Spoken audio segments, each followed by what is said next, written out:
Good afternoon, members. Welcome to today's meeting of the Ways and Means Committee on April 29th. We do have minutes before us. I'm at a loss. My minute reviewer is not with us. Vice Chair Scott, have you had a chance to review the minutes? Yes, and I move them. Vice Chair Scott recommends approval of the minutes. All those in favor signify by saying aye. Aye. Opposed by the same sign. The minutes are approved.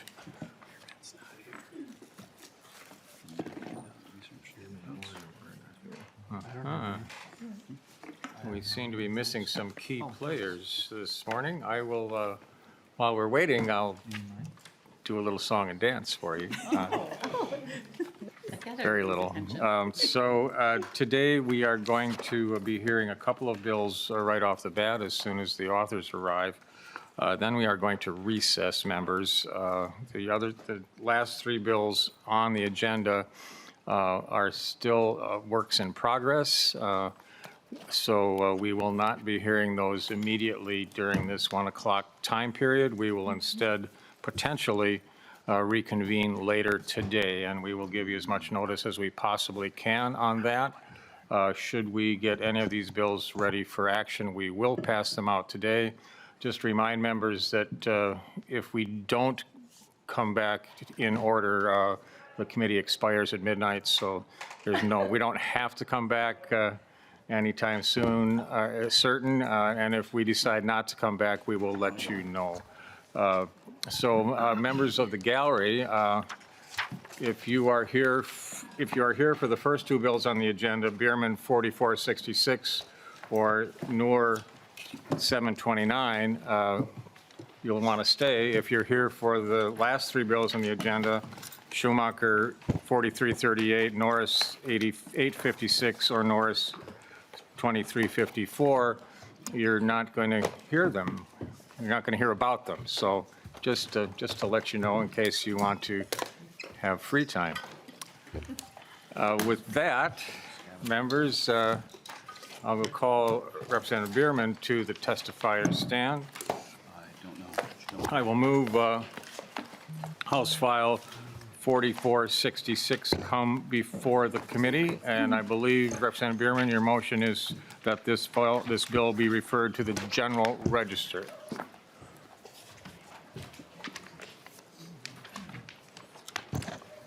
Thank you, Mr. Chair. Yes, that is my motion. Thank you. Representative Bierman moves that House File 4466 be approved and referred to the General Register. We have an A8 amendment. Representative Bierman, would you care to explain the amendment? The A8, Mr. Chair, is a couple of technical fixes that research discovered, and so we're just doing that now to take care of those. If we want a fuller explanation, I believe Annie Mock is here. I do that. Is she not? Okay, A8 is before us. Any questions from members regarding the A8 amendment to House File 4466? Seeing none, I move the A8 amendment. All those in favor signify by saying aye. Aye. Opposed by the same sign. Mr. Representative Bierman, your bill is amended to the bill. We have Thank you, Mr. Chair. Oh, sorry. And Hold on a second, Representative Bierman. I may have jumped ahead too quickly.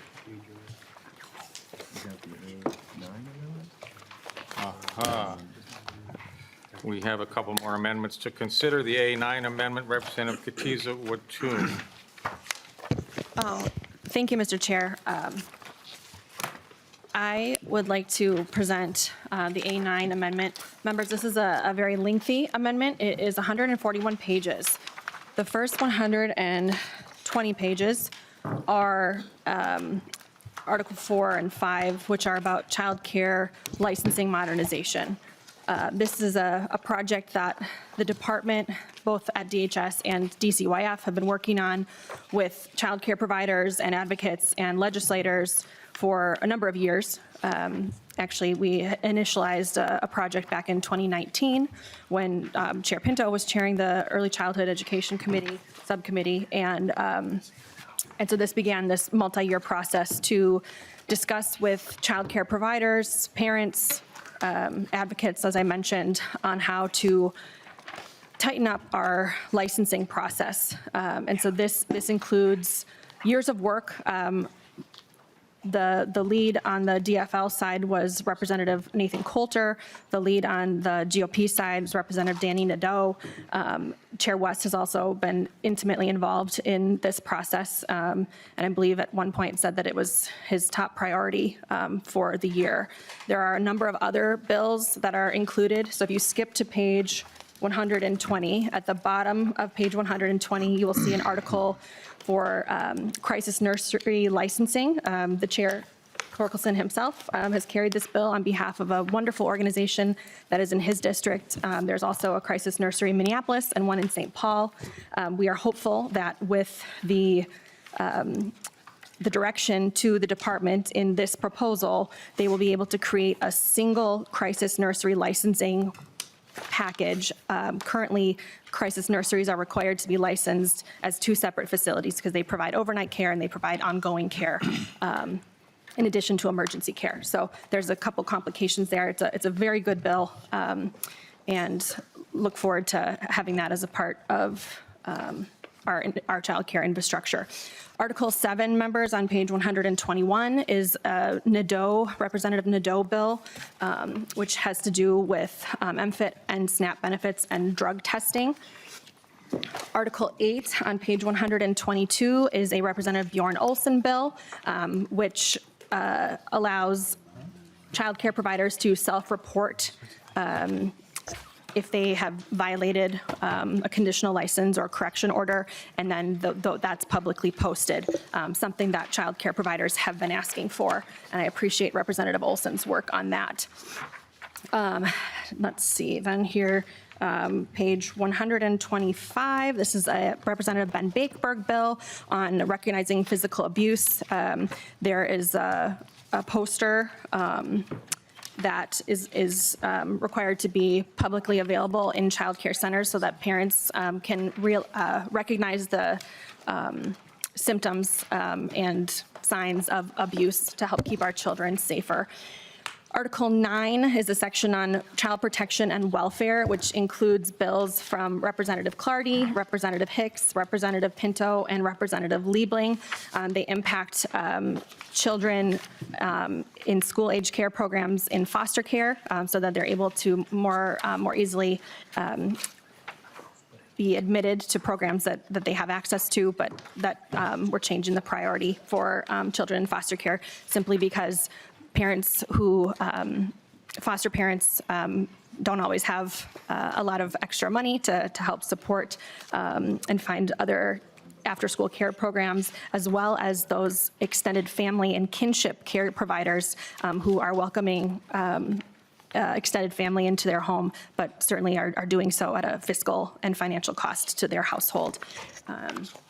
And then finally, members, on page 139 is where the appropriation section begins. So there is an appropriation for Chair Torkelson's bill to create a crisis nursery license that the department has requested, as well as funding for the Parent Support Outreach Program, which is carried by Vice Chair Hansen.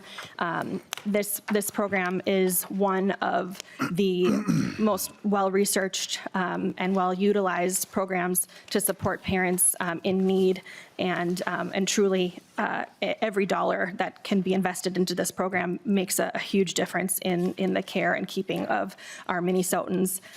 And then finally, the last provision is House File 2136, which is a Representative Pete Johnson provision, which is allocating grant funding for forensic interview training scholarships. And this is something that is just so critical when we think about children who have been abused sexually or otherwise, children who have been through trauma, children who have witnessed domestic violence potentially. And this allows interviewers to be trained in this specialized interview process to make sure that they're not re-traumatizing children and to ensure that these children don't have to tell their story over and over and over again while they are helping us do our work to ensure that we keep other children safe and get to the bottom of the process that these children have been a party to due to no fault of their own. So, Mr. Chair, in short, this A9 amendment is the non-controversial bipartisan work of the Children and Families Committee this year. And I think that, there is it's a relatively small cost. Certainly, we were not given any committee budgetary targets, and I think we've done a very good job to pare down our priorities in terms of fiscal asks. And, I think that this is truly our last chance to create a House position on the care and keeping of Minnesota's youngest residents. And I would ask for a green vote. Thank you, Representative Katiza-Watun. Would either of the authors of the underlying bill care to comment on the A9 amendment? Representative Bierman. Mr. Chair, I look at the A9 as a friendly amendment, and I would ask for members' approval. Chair Backer. Yes, a lot of good information here, but this was a interesting bill to put together, and with us to continue to work with the other body, I would ask members to vote no. Thank you. Any other member comments or questions regarding the A9 amendment? Representative Katiza-Watun. Thank you, Mr. Chair. I did just want to point out that I have shared information through this process with the chair, with my co-chair, with co-chairs Becker and Bierman as well, to make sure that everybody was in the loop on how this has moved through the process. And it is news to me that the recommendation from the Republican side is a no vote to this amendment. So I'm disappointed to hear that. I think that we've done really great work in children and families this year because of the committee structure in the other body. There is not a children and families committee over there. Our work gets bundled with the work of the Human Services and the Health Committee on an annual basis. And I don't see how this amendment doesn't have its place within the package that we are going to hopefully vote out and support and send to the other body eventually for a conference. So again, I would ask members to consider supporting, and I would request a roll call. Roll call requested, roll call granted. Representative West. Thank you, Mr. Chair.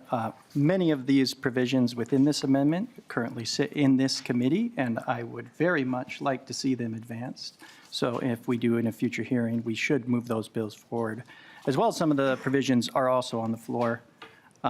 And the Senate is carrying many of these, and it can be a discussion in conference committee, but I will not be supporting the amendment. Thank you, Representative West. Representative Frazier. Thank you, Mr. Chair. Thank you, Chair Katiza-Watun, for bringing this, and I appreciate the bipartisan manner in which you did it. Looking at the package, I think it seems to be pretty fairly done in terms of spreading the love around for members and the bills that they have in here. I do think it's important, as always, when we go into these conversations with our Senate colleagues, that we have a very strong position. And anytime we are discussing areas involving our young people and the ways that we need to protect them and provide resources, I think we should, as Republicans and as Democrats, we should be in one and have a unified, clarifying message. And I believe this amendment actually does that. So thank you for bringing it. Members, I would request a yes vote. Well, thank you, Chair Frazier, and thank you for bringing the amendment forward, Representative Katiza-Watun, Chair Katiza-Watun, but I'm also going to recommend a no vote at this time, although I certainly have some friendly thoughts about portions of this amendment. It greatly expands the bill before us. Roll call being requested. We'll take the vote. Chair Torkelson. No. Chair Frazier. Yes. Vice Chair Scott. No. Vice Chair Agbaje. Representative Acom. Aye. Representative Backer. No. Representative Baker. No. Representative Bierman. Aye. Representative Gomez. Representative Heintzman. No. Representative Igo. I go no. Representative Cleaborn. Cleveland, aye. Representative Cagle. Aye. Representative Katiza Watun. Aye. Representative Koznick. No. Representative Kresha. Kresha, no. Representative Lilly. Lily, aye. Representative Moeller. Aye. Representative Nash. No. Representative Noor. No, aye. Representative Novotny. No. Representative Olson. No. Representative Pinto. Aye. Representative Schumacher. Schumacher, no. Representative Swedzinski. Swazinski, no. Swazinski, no. Representative Vang. Aye. Representative West. No. Representative Joachim. Yes. Representative Vice Chair Agbaje. Representative Gomez.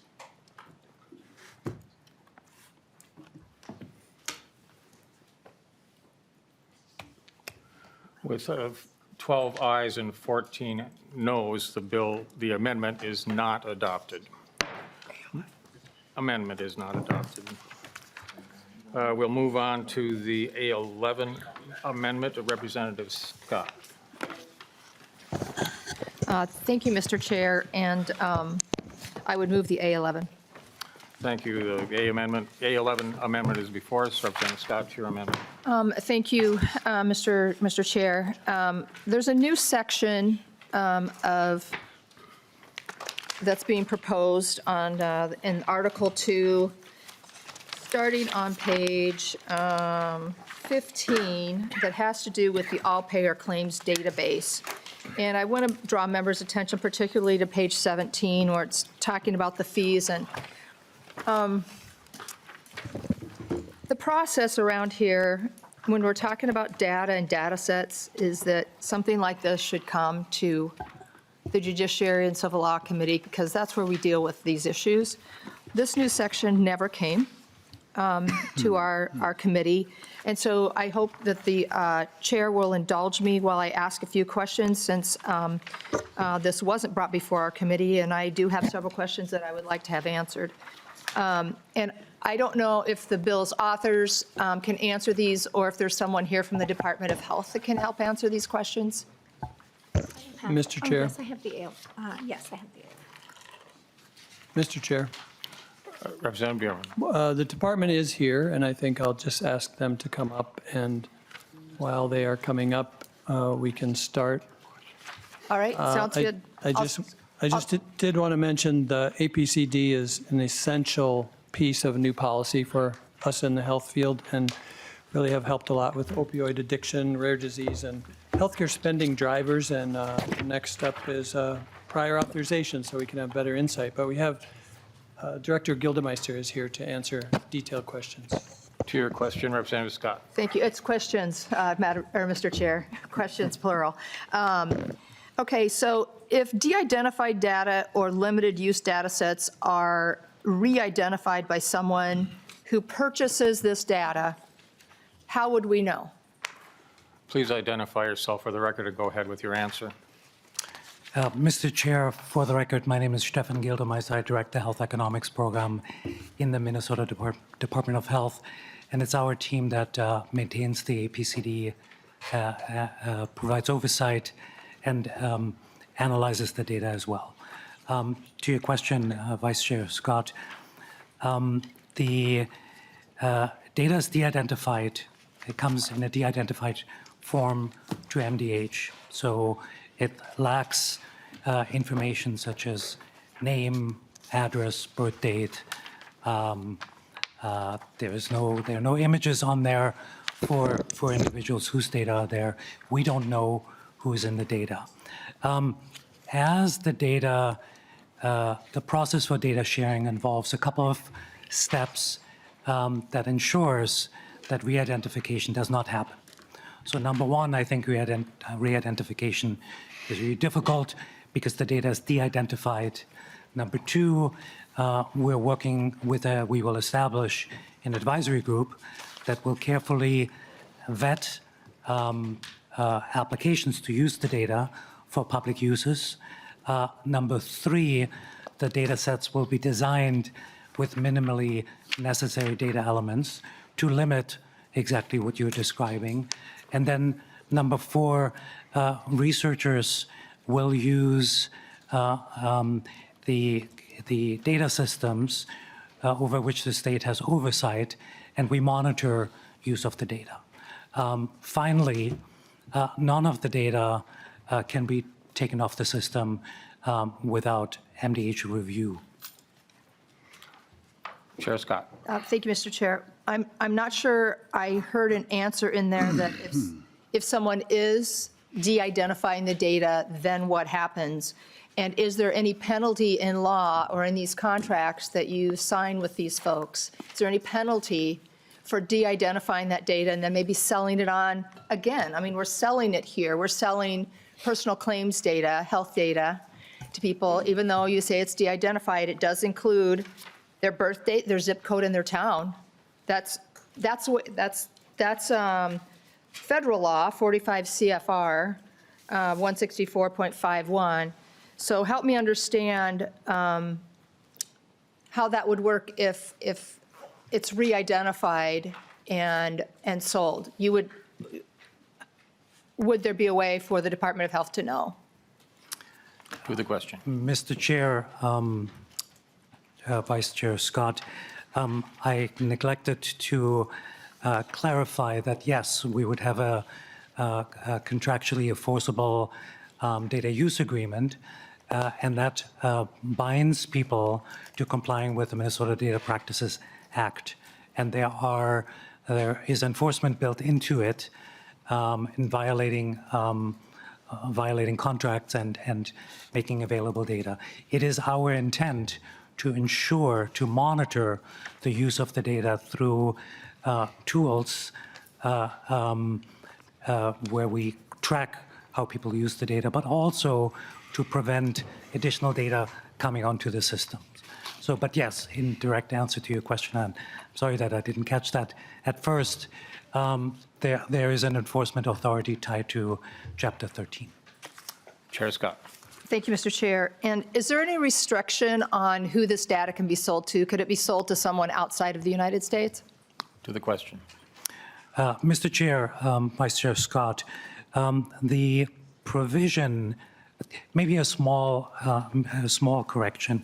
We don't think of these data as being sold. We think of these data as being made available for specific targeted time-limited research projects, at the end of which these data must be destroyed.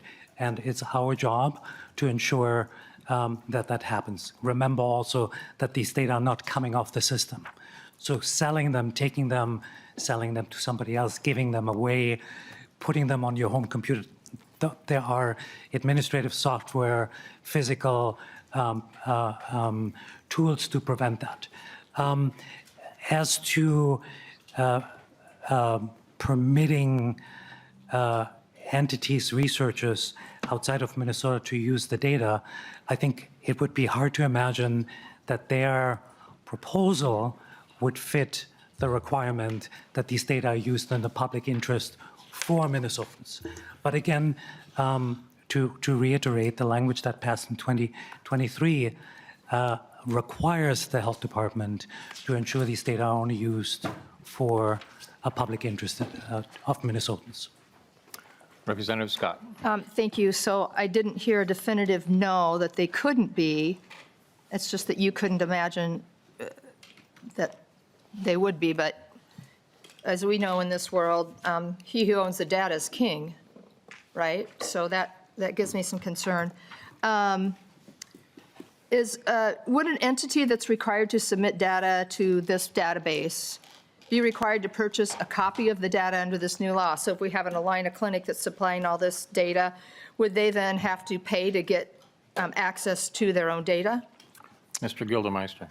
Mr. Chair, Vice Chair Scott, it really depends on the aim of the proposal. So it's entirely feasible, for example, that self-insured employers who contribute data to the APCD and wish to benchmark the prices that they face or to support the fiduciary duty that they have vis-a-vis their employees, that they get a fee waiver. So the language, again, from 2023 has built in a fee waiver, which the commissioner may grant. Representative Scott. Thank you, Mr. Chair. So this bill's definition of a limited use data set acknowledges that it may include protected health information from which certain direct identifiers of individuals have been removed. This means some protected health information, or PHI, and identifiers will remain in the data being sold. Is there a list of all the types of PHI and identifiers that may be included in these limited data sets? Mr. Gildemeister. Mr. Chair, Vice Chair Scott, if it's okay with the committee, I would like to provide this after I phone a friend. And I wanted to correct Vice Chair Scott, the data does not contain people's birth date. So what information is contained in the data is a person's sex, the 5-digit zip code at which they reside, and then included in these data are information on the procedures that were provided, the price for those, the diagnosis under which these services were delivered. Mr. Gildemeister, you can start dialing if you would like. To phone your friend, that is. My text. Chair Scott. So I'm confused because you said that there's no PHI, but on 17.21, it says limited use data set means a data set that meets the requirements of Code of Federal Regulations, Title 45, which I just alluded to, and may include protected health information from which certain direct identifiers of individuals have been removed under the principle of minimum necessary information. That reads as if there's some personal identifying information that still may be part of those data sets. So while you phone the friend, I'll go on with kind of my last question here, Mr. Chair. Why the price difference between these different kinds of data sets? Mr. Gildemeister.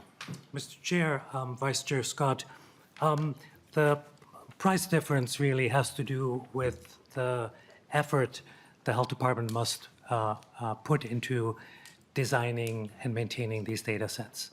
So the lowest price data is a fixed format data set that would require relatively little effort to maintain. The customized data set that would be targeted to certain clinical or policy questions just require more effort up front to design these data sets so that they are targeted to the questions that the researcher requests to use these data for.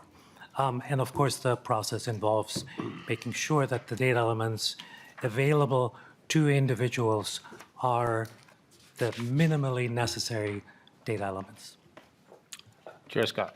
Thank you, Mr. Chair. Well, minimally necessary may vary depending on what the researcher is applying for, right? So I'll just restate that I have concerns that this never came to the Judiciary Committee for full vetting. I have even greater concerns about the underlying language that greatly expanded this program in 2023. I know that this is a delicate bill right now, so I'm going to withdraw my amendment, but I would just ask for in the future that anything to do with this all payer claims database and the use of people's health data come to the Judiciary Committee for a full vetting. Thank you, Mr. Chair. I'll withdraw the A11, I think it is. That's correct. Chair Scott withdraws the A11 amendment.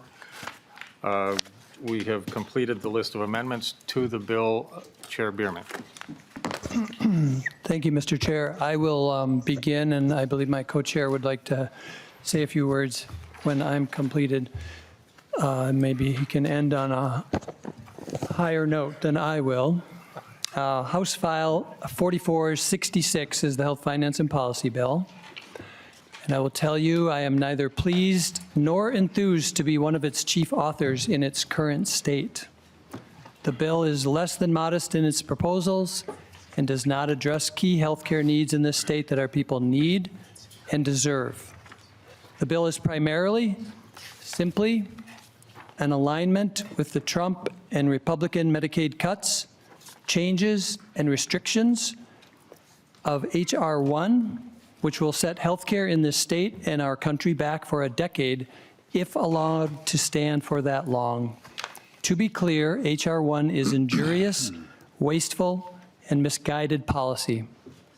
While it is bad, even disastrous, it is also here. And we as a state must align or face even more harmful consequences from this federal government. Today, I will not be telling people how to vote. I will be a yes, because this bill must get better for me to vote for it after conference committee. To the bill as H.R. 1 provisions, this bill includes a 45-day look-back period for work requirements, a 1-month retroactive eligibility look-back for the expansion population, 2 months for everyone else. It conforms to both 2028 provisions on cost sharing and home equity. And then beyond the H.R. 1 alignment, we have a very few member bills. There's a Rep. Ryer physical therapist scope bill that changes on-site supervision. There's the forecast bill, of course. There is 3 Representative Hewitt bills on reciprocal license, internships as they learn, supervisor oversight and alternates to be permitted for mortuary science, and also some changes to the natural organic reduction bill. Co-Chair Backer has an insulin bill, and Representative Schultz has a bill for private pool owners to be able to utilize their home pools for swimming education. That's all that's in the bill. It is the shortest health bill I've seen in 8 years up here, and really look forward to doing more work with the co-chair and with all of you moving this bill forward. It really does need to be worked on, and I want to again emphasize the impacts of H.R. 1, which are things that we need to do, unfortunately, through alignment, or risk some pretty harsh retribution. So the bill, including H.R. 1, will increase costs for the state, for all the counties, drive increased uncompensated care at our hospitals, and cause higher healthcare premiums for each and every one of us. H.R. 1 will lower taxes for the ultra-rich and help increase the national debt to over $38 trillion if you are into that sort of thing. So I believe that specifically this bill can be improved if we put in some policies to address the pressing needs of mental health treatment, substance use disorder, and direct more focus on the critical shortage of direct care professionals and specialized in-home support professionals, which are especially needed in Greater Minnesota. These additions, at a minimum, would make this bill more worthy of passage and something I could support. Thank you, Mr. Chair. Chair Backer to the bill. Yeah, thank you. And it's It has been a pleasure, continues to be a pleasure to work with Co-Chair Bierman. You know, us Minnesotans, we are independent. So whenever the federal government puts something on us, which I would refer to as the parent, and they make up 90% of a lot of our payout, we are required to follow in line, or members, we would lose $3.5 to $4 billion a year. So I don't think none of us likes that. I'm not saying that I'm head over heels with HR 1 conformity. At the same time, I am very concerned if we do not work within the parameters set by the federal government, like we've seen years past with the Affordable Care Act and other bills that have came down. We were encouraged, pushed, whatever word you want to say, to conform with that. So this is a lean bill. It is focusing on what matters, and that's healthcare and conforming with the federal government. And we've had a lot of discussions. We'll continue to have discussions because I think it's very important for the House. And I appreciate also Co-Chair Bierman appreciates we get into the conference committee and the House has a position. Because folks, if we do not conform, we're talking about a huge amount of money that's lost. And there's not many dials that we could have dialed. And a lot of the dials we agreed to with the governor on this, not 100%, but the governor's office and the position in this bill is where we a lot of kind of started from with Representative Nadeau, and I was the co-author on the bills. So I would ask for a yes vote. It is good work. It is lean. It is straightforward. And thank you, members. Thank you, Chair Beck. I will turn to fiscal staff, Ms. Adrians, for explanation of the fiscal impacts of this bill. Mr. Chair and members, you have in your packets a spreadsheet, and if you would like a thorough walkthrough of the spreadsheet, our expert, Ms. Stern, is here and would be happy to do so, but I can mention that the overall impact of this bill is in the first biennium for fiscal years 26 and 27. There is a savings that's generated of just over $2 million. And then in the 2028 and 2029 biennium, there is a savings to the general fund of almost $98 million. Thank you for that. With that, we will turn to member questions. Representative Moeller has a question. Thank you, Mr. Chair. And my questions are in relation to page 50 to 51. The citizenship requirements, and the way I understand how this works is under current law before HR 1, eligible for medical assistance, eligibility included citizens and then qualified non-citizens. And so those non-citizens included things like people who were granted asylum, people who are determined to be battered non-citizens, victims of trafficking. And so my understanding is that under HR 1 and then what we're doing with this bill is we're removing Medicaid coverage for those people. And I'm wondering if someone can answer that question. Chair Bierman. Thank you, Mr. Chair. And Representative Moeller, you are exactly correct. There have been wide swaths of people who have been previously covered with Medicaid who will no longer receive coverage. Chair Moeller. Thank you, Mr. Chair. And that is extremely disappointing. We're talking about victims of torture. We're talking about victims of gender-based violence, domestic assault. We are talking about victims of human trafficking that are going to get denied this coverage. I don't think we can pretend for 1 second that this federal administration cares about victims of crime. So if they say they do, don't let them. I also reject the notion that we're required to fall in line, as the co-author said here. I understand the need to do this for financial reasons right now, but all of us have a voice and could have, and some of us did, push back on HR 1 when it was being proposed in Congress. Last year, many of us said, we are really worried about the things coming down from the federal administration and what that means to Minnesotans. And we sort of were met with, well, don't look up, it hasn't happened yet. It has happened now, it's horrible, and it's up to each and every one of us to continue speaking out about it and to not, quote, fall in line. Thank you, Mr. Chair. Other member questions? Co-Chair Frazier. No other members? That's it. You're it. Thank you, Mr. Chair. I'm sorry, I didn't have anyone else on the list. Chair Noor? Thank you, Mr. Chair. Thank you to Chair Bierman and Chair Becker for bringing the federal alignment for the HR1.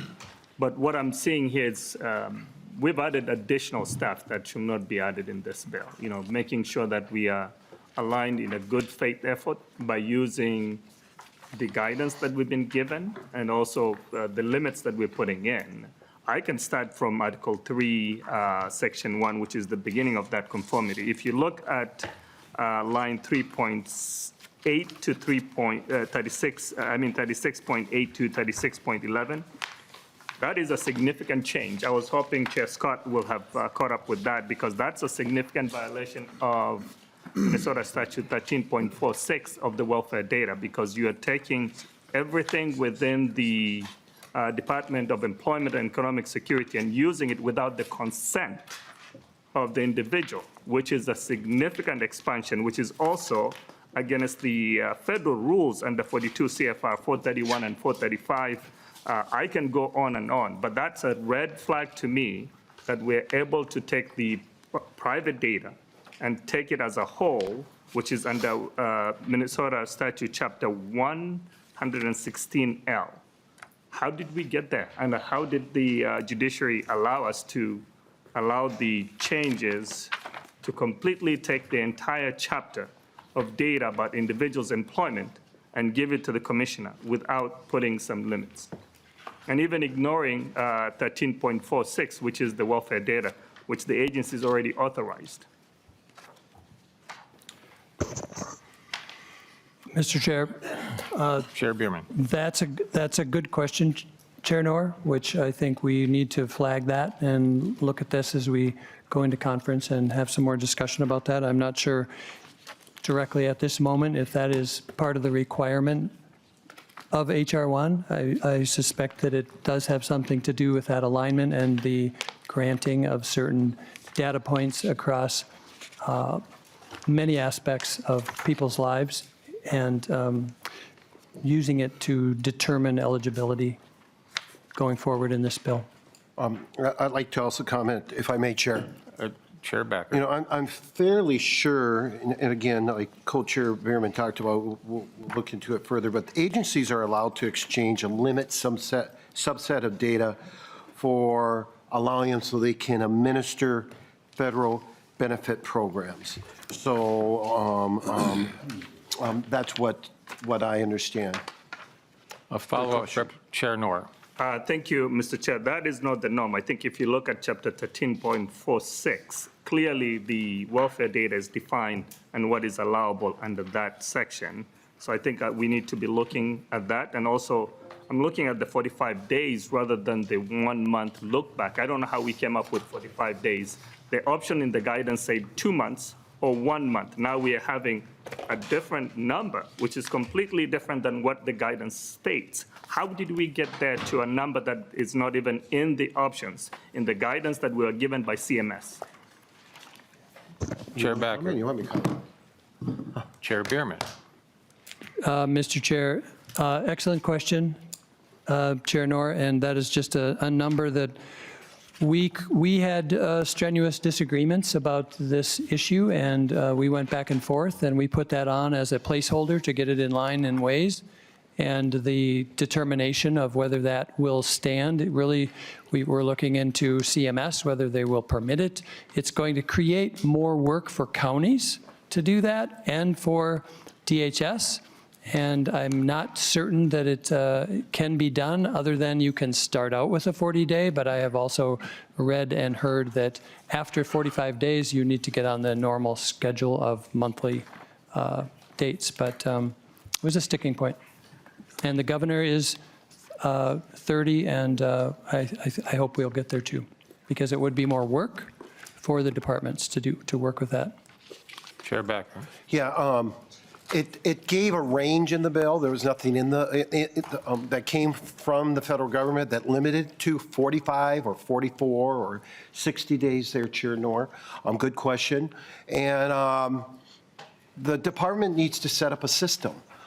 Saying that they haven't done it in the past is no different, in my opinion, saying an infant hasn't walked, so they can't walk. So it is something that we will be having the conversation on, but the chief author of the bill, and I would agree with the chief author, which is representing Nadeau, it did not say you couldn't do it that. And it was a placeholder so we could keep this moving forward. Other final member question, Mr. Chair. questions? Representative Noor, another follow-up? Thank you, Mr. Chair. Going through the lines, I can go line by line. I think the question that we have is this bill is more prescriptive. We're giving guidance in almost everything without giving room for the agency to reflect what they, in alignment with the federal requirement. Even looking at the requirement that we have to look at the SNAP program employment as part of the process, which is line 46.9, it looks into the SNAP employment program, but we're ignoring even the MFIP, employment, which should also be qualified under that section. So if we're going to be more prescriptive on which sections that we're going to be pulling on, it's going to be very difficult for the agency to administer. Looking also into the technology needs for us to be able to be in compliance, we haven't put a lot of resources for the counties. We haven't put resources for even the state to also start addressing the challenges with HR1. So I think this needs more work, and I'm hoping that we can collectively come together to make sure that we have got a bill that is ready so that we don't get sanctioned by the federal government. Any other comments from the co-chairs? I would just say one thing, and I agree with Representative Noor. The counties and the state, when it comes to tech, is way behind. It's no different than at the end of a semester in college. Sometimes you're pushed to get the work done, and this may be the thing that pushes for the state to update the stuff that they need. I think we have agreed that there are things that the state needs for tools, and this may be the thing that pushes us over the edge. So good point. Thank you. Chair Bierman? Just a comment that I'd like to find another state that has picked out 45 days or this odd number. What's provided is in the guidance is months, not days. So we'll try to fix this. Thank you, Mr. Chair.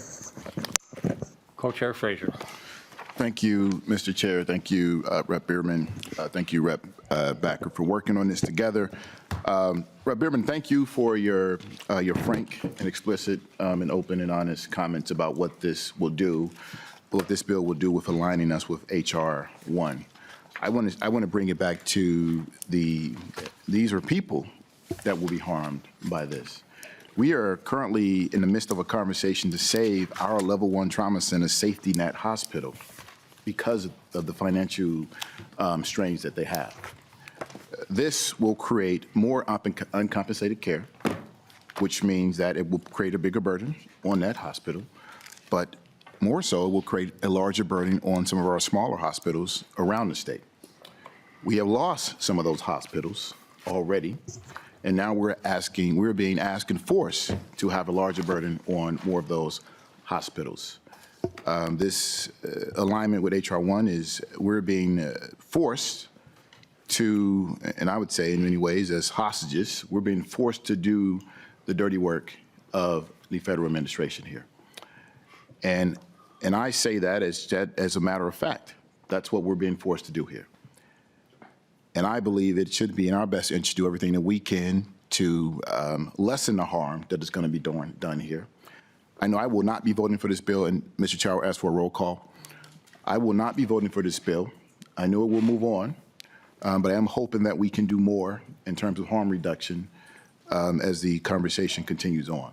But we are being held hostage, and we are being forced to do the dirty work of administration that does not seem to care about the harm that this will do to many individuals, not only in this state, but around this country. We have one of the best medical systems in the state, in the country right now. We're being forced to be less than that. We will be forced to be less than that if we accept all of these alignments here. And I have deep concerns about that. And I know the rest of the state does, and my committee members do here as well. And I believe all of the committee members here have deep concerns about that, because we will all be impacted by this. I will renew the motion that House File 4466, as amended, be referred to the General Register. Roll call has been requested. CLA will take the roll. Chair Torkelson. Yes. Chair Frazier. No. Vice Chair Scott. Yes. Vice Chair Agbedje. No. Representative Acom. No. Representative Backer. Yes. Representative Baker. Aye. Representative Bierman. Yes. Representative Gomez. No. Representative Heintzman. Yes. Representative Igo. Go aye. Representative Cleaborn. Cleaborn, no. Representative Cagle. No. Representative Katiza Watoon.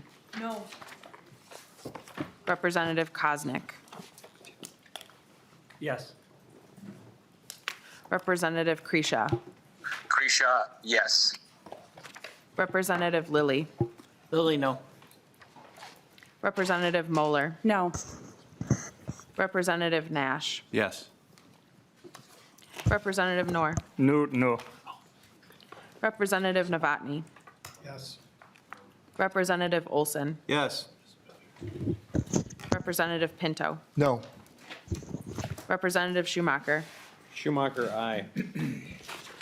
Representative Swedzinski. Swazinski, aye. Swazinski, aye. Representative Vang. No. Representative West. Aye. Representative Joachim. No.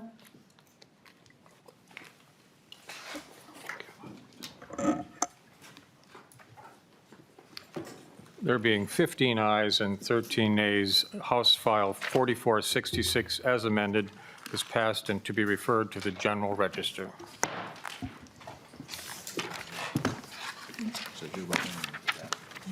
Next up, we have Representative Noor.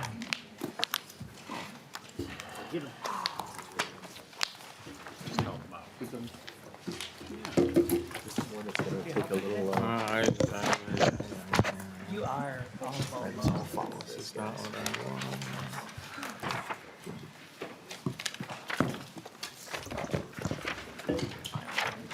Don't let it suck your soul. It's for. Of course, it's not 4388 It's this one, 47, Cruelty is the. and 729. and that's the Senate file. That's the Senate file.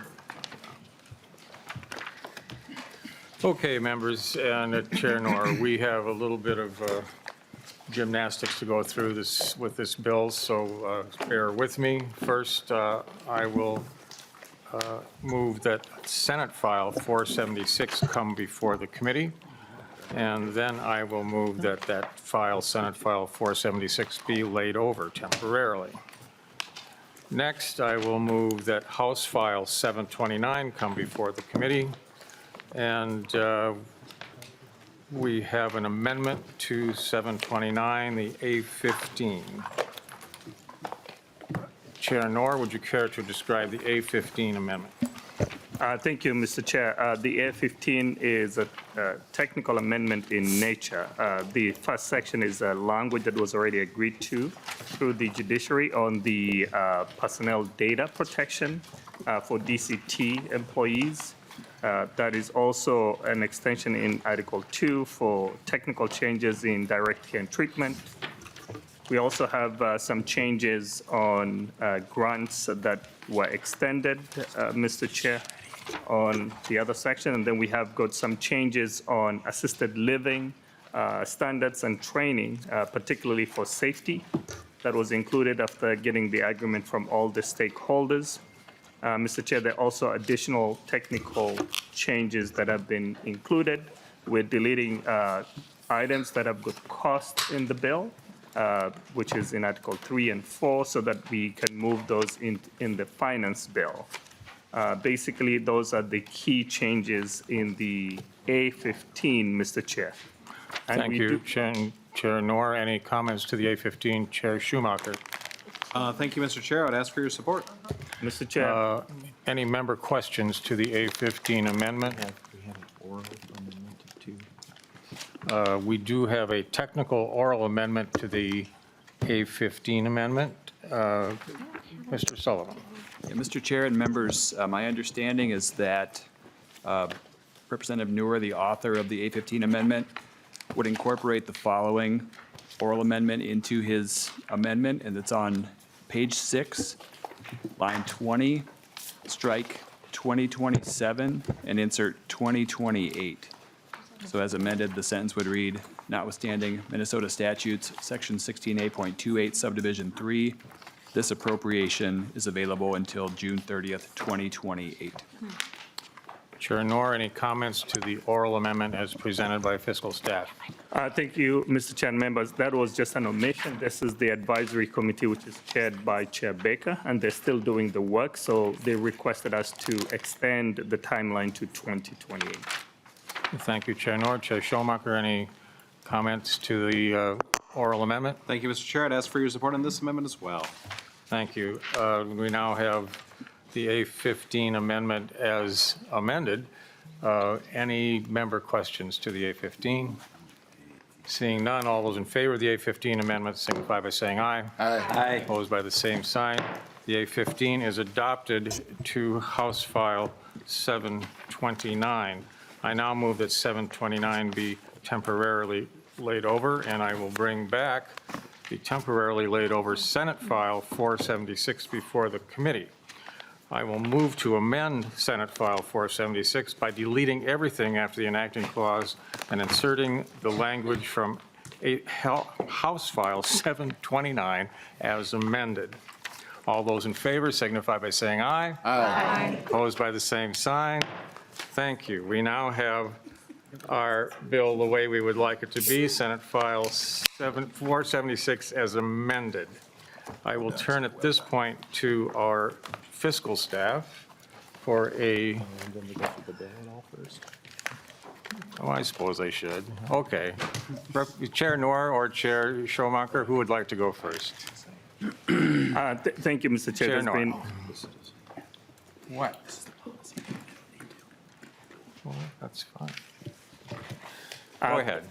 Thank you, Mr. Chair. As the conversations are ongoing, I think we have removed every section that had any fiscal impact. So this bill is primarily a policy bill. I just wanted to thank Chair Schumacher for the work that we've done collectively together to get this bill in the shape that is before us, and also the non-partisan staff, and also committee members. Basically, Mr. Chair, this is a policy bill which covers the Department of Human Services, the Department of Direct Care and Treatment, Department of Health, and it addresses several sections in the bill that are related to those areas. We have some few changes in the maltreatment of vulnerable adults, and also contains sections of miscellaneous policies. In nature, this is a policy bill, which are non-controversial items that were provided from the agency and members, Mr. Chair. Thank you. Chair Schumacher. Thank you, Mr. Chair. I won't add too much more, as this is just a policy-only bill. We sent the bill to Ways and Means to park it to make sure that there was no fiscal implications, and took care of that. So let's go to the general register. Thank you, Chair Schumacher. Any member questions? Representative. Thank you very much, Mr. Chair. And I would just like to thank both of you co-chairs for including the no lift, no touch agreement. It's really an important provision, and it will, in my opinion, save lives. And our first responders are very happy to see it in the bill. So thank you very much. Thank you. Any other member comments or questions to the bill as amended? Vice Chair Scott. Thank you, Mr. Chair. And Representative Noor, or Schumacher, whichever, on page 10.20 through 11.6, can you tell me where that language came from?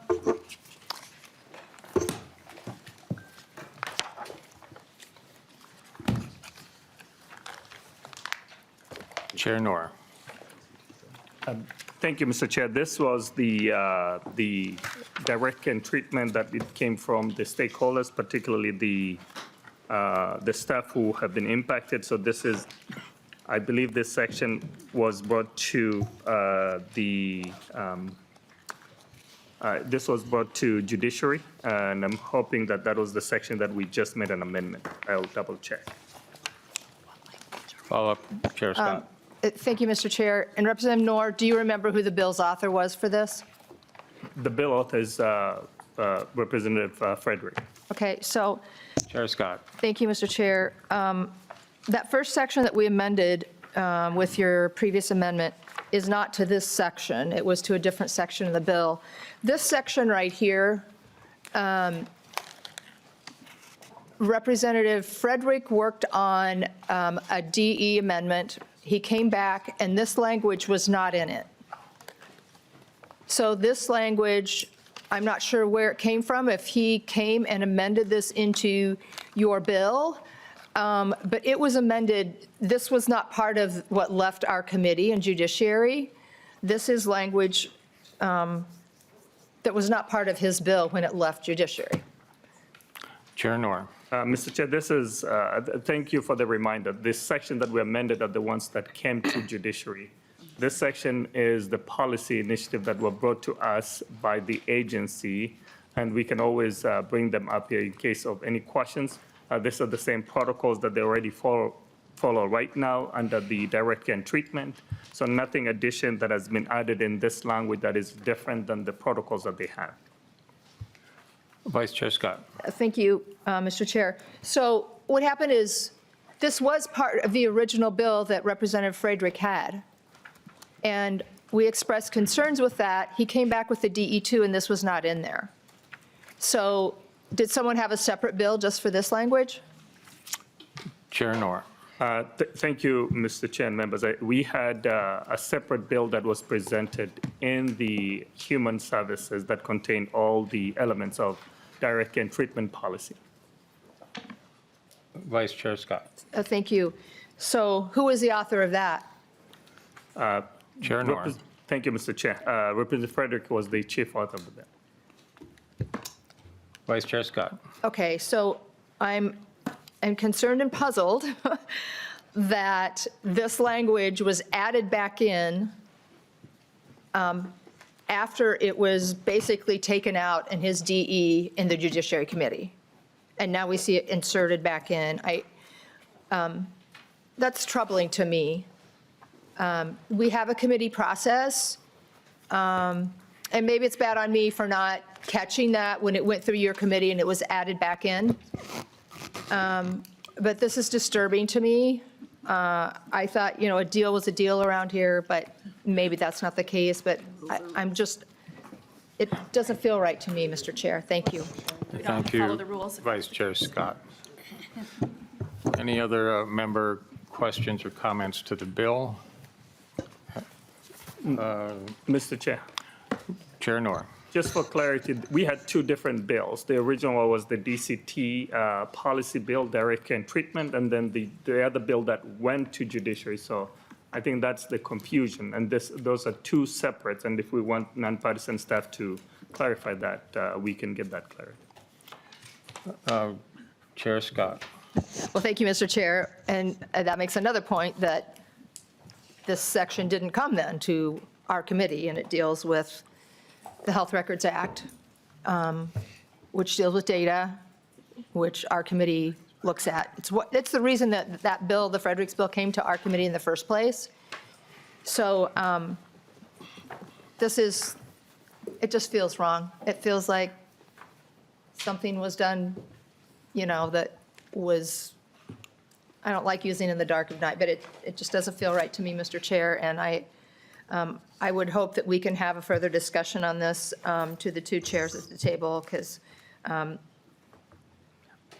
there was a reason that it was concerning in the first place. Thank you, Vice Chair Scott. Representative Claiborne. Thank you. I'm just asking for a little bit of clarification, if you'll indulge me, Mr. Chair. So are we talking about lines 10.24 through 10.27? It's to Representative Vice Chair Scott. Thank you. So 10.20 to 11.6. Okay. That's all language that should have been heard in judiciary but was not. Yeah, and Chair Claiborne. thank you. And my confusion is, it says, unless specifically required to do so by Minnesota or federal law. I just don't understand the concern of that language being in a separate bill, because you could add HI, and those could be in a separate bill. I'm just confused as to why that would need to go to judiciary, and that you and I can have that conversation. Representative Scott, I'm just trying to truly understand your concern. So thank you. Thank you, Chair Claiborne. Any other member questions or comments?